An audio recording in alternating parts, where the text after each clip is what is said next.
Kantor Wilayah Kementerian Agama Provinsi Aceh menggelar upacara peringatan Hari Amal Bakti ke-76 tahun.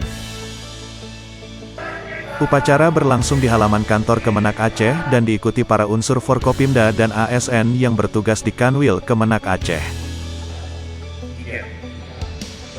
Gubernur Aceh, Nova Iriansyah, bertindak sebagai inspektur upacara.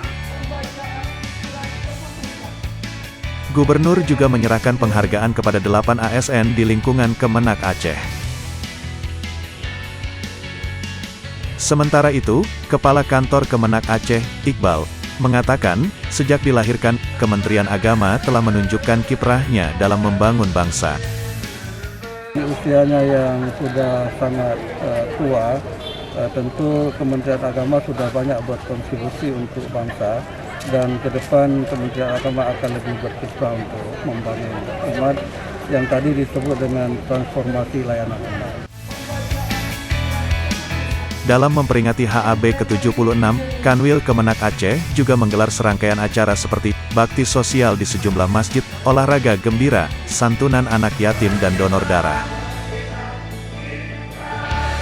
Dari Banda Aceh, tim liputan Aceh Video melaporkan.